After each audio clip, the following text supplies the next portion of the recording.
कहानी की शुरुआत में हम जैन नाम की एक लड़की को देखते हैं जो समंदर में बहकर एक आइलैंड पर आ गई थी।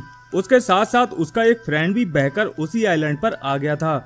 जैन जब अपने फ्रेंड के पास जाती है तो वो देखती है कि उसका फ्रेंड बुरी तरह से जख्मी है और उसकी सांसें भी नहीं चल रही। इसका मतलब ये था कि वो अब मर चुका था। इसके बाद जैन अपने फ्रेंड की बॉडी को वहीं छोड़कर आइलैंड के बारे में जानने के लिए इधर उधर घूमने लगती है, मगर उसे वहाँ कोई नहीं दिखता। यह आइलैंड एक सुनसान जगह थी जहाँ इसके अलावा वहाँ पर कोई नहीं था। बाद में जैन को वहाँ पर एक बैग दिखता है जो एक पेड़ पर टंगा हुआ था। जब वो उस बैग को चेक करती है तो उसमें जैन को कुछ सामान मिलता है, जिसमें एक पिल्स की बोतल थी जिसमें 1988 की डेट पड़ी थी। इसका मतलब ये था कि यहाँ पर काफी साल पहले कुछ लोग आए थे। इसी सामान में जैन को एक माचिस भी मिलती है जिसे वो अपने पास रख लेती है। इसके बाद जैन कुछ आगे बढ़ती है तो उसे एक सूखा पेड़ नजर आता है जिसमें एक बड़ा सा होल था। ये जगह उसके रात गुजारने के लिए बिल्कुल परफेक्ट थी। अगले दिन जब जैन सुबह उठती है तो वो देखती है कि समंदर के किनारे एक छोटी शार्क पड़ी है जिसे किसी ने आधा खा लिया है। इसके बाद जैन एक कब्र को देखती है तो जैन अपने फ्रेंड को भी एक कब्र खोदकर उसमें गाड़ देती है क्योंकि उसकी बॉडी अब सड़ने लगी थी। इसके कुछ समय बाद जैन जब वापस आती है तो वो देखती है कि उसके फ्रेंड को किसी ने कब्र से निकाल कर खा लिया है। ये देखकर जैन बहुत डर जाती है। इसके बाद वो अपनी सेफ्टी के लिए एक लकड़ी को नुकीला करके औजार बनाती है और रात होने पर उस चीज का इंतजार करने लगती है, मगर वो चीज अभी तक नहीं आई थी। अगले दिन जैन को समंदर में एक सूटकेस दिखता है तो उसे लेने वो समंदर में चली जाती है।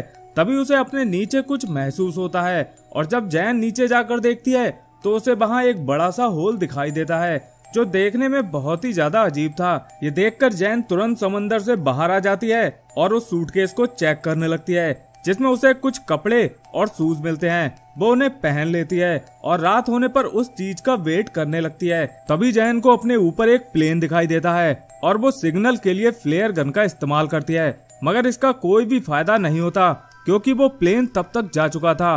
फ्लेयर गन की लाइट जब नीचे आ रही थी तो उसी लाइट में जैन को एक अजीब सा क्रिएचर दिखाई देता है जिसे देखकर जैन बहुत डर जाती है और अपने पेड़ के होल में जाकर छिप जाती है। क्रिएचर उसे ढूंढने की बहुत कोशिश करता है मगर जैन उसे कहीं भी नहीं मिलती और ये रात ऐसे ही कट जाती है। अब सुबह जैन हर हाल में यहाँ से निकलना चाहती है तो वो सूटकेस में लाइफ जैकेट डालकर वहाँ से निकलने की कोशिश करती है, मगर वो सूटकेस कुछ दूर जाने पर खुल जाता है और उसका ये प्लान भी फेल हो जाता है। अब रात को जैन उस क्रीचर से बचने के लिए उसी होल में जाकर छिप जाती है, मगर किसी तरह उस क्रीचर को पता चल जाता है कि जैन उसी पेड़ के होल में छिपी है। तो वो क्रीचर उस पेड़ पर अटैक करता है और काफी देर ऐसा करने के बाद थक हार कर वहाँ से चला जाता है। सुबह जब जैन होल से बाहर निकलती है तो वो देखती है कि क्रीचर ने उस पेड़ का सत्यानाश कर दिया था। इसके बाद जैन एक दूसरा प्लान बनाती है। वो समंदर से एक बड़ी मछली को पकड़ती है और एक पेड़ पर टांग देती है। उसका प्लान था कि वो क्रीचर आज रात उस मछली को खाकर वहां से चला जाएगा और ऐसे एक रात के लिए उसकी जान बच जाएगी। रात होती है और बिल्कुल ऐसा ही होता है। वो क्रीचर आता है और उस मछली को खा लेता है। अगली सुबह जैन को समंदर में एक डेड बॉडी दिखती है जो तैरकर किनारे पर आ गई थी। ये डेड बॉडी सड़ी गली और आधी थी। इसके बाद जैन उस डेड बॉडी को भी एक पेड़ पर टांग देती है और रात होने पर एक गड्ढे में छिपकर देखने लगती है।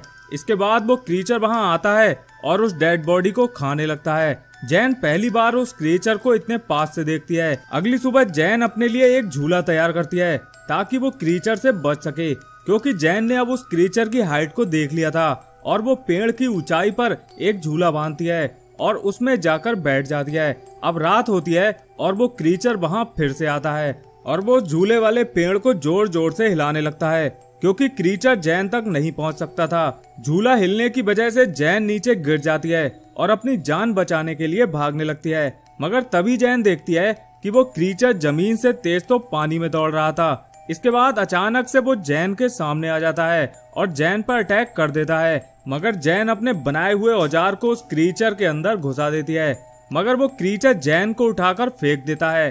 तभी जैन देखती है कि वो क्रीचर अब वहां से जा चुका था।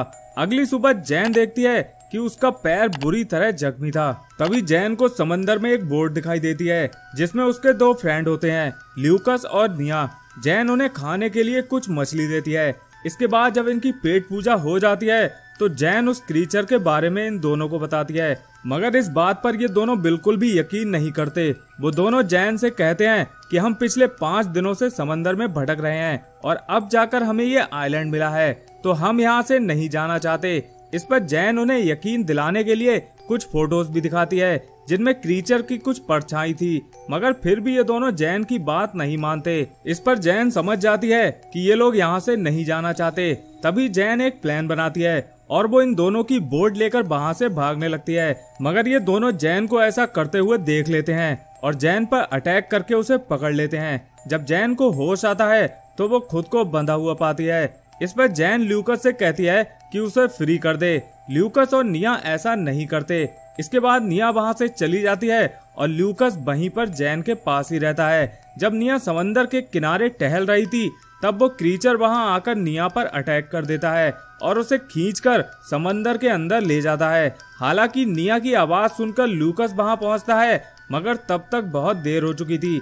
इसके बाद ल्यूकस भी डर के मारे पेड़ पर चढ़ जाता है। जब सुबह होती है तो हम देखते हैं कि ल्यूकस अभी भी पेड़ पर ही चढ़ा हुआ था, मगर जैन उसे बताती है कि वो क्रीचर सिर्फ रात में ही अटैक करता है। ये सुनकर ल्यूकस की जान में जान आती है और वो पेड़ से नीचे उतरता है। इसके बाद जैन ल्यूकस से कहती है कि हमें इस आइलैंड से जल्द ही निकलना होगा। इस पर ल्यूकस भी जैन की बात मान जाता है और ये लोग अपना कुछ जरूरी सामान और खाने के लिए कुछ मछली लेकर वहाँ से जाने लगते हैं। तभी जैन बोर्ड में बहुत सारा खून देखती है और वो समझ जाती है कि ल्यूकस और निया ने जिंदा रहने के लिए इन 5 दिनों में किसी इंसान को मारकर खाया है। इसके बाद ल्यूकस को पानी में वही क्रीचर दिखता है, जिससे डरकर ये लोग बोट को चारों तरफ से ढक लेते हैं, मगर वो क्रीचर इनकी बोट पर अटैक करके जैन को पानी में ले जाता है। मगर जैन अपने चाकू से उस क्रीचर पर कई बार अटैक करती है। इतने में ल्यूकस भी जैन को बचाने के लिए पानी में आ जाता है, मगर वो क्रीचर जैन को छोड़कर ल्यूकस को पकड़ लेता है और उसे एक बड़े से होल में ले जाता है। इसके बाद जैन तैरकर किसी तरह फिर से उसी आइलैंड पर आ जाती है। ल्यूकस के मरने पर जैन को बहुत दुख हो रहा था और वो डिसाइड करती है कि वो उस क्रीचर का सामना करेगी। इसके बाद वो उस क्रीचर से निपटने के लिए कुछ नुकीले हथियार बनाती है और सूखी झाड़ियां इकट्ठा करके एक ट्रैप तैयार करती है। जैन का प्लान उस क्रीचर को जलाकर मारने का था। अपना ट्रैप तैयार करने के बाद वो रात को उस क्रीचर का इंतजार करने लगती है।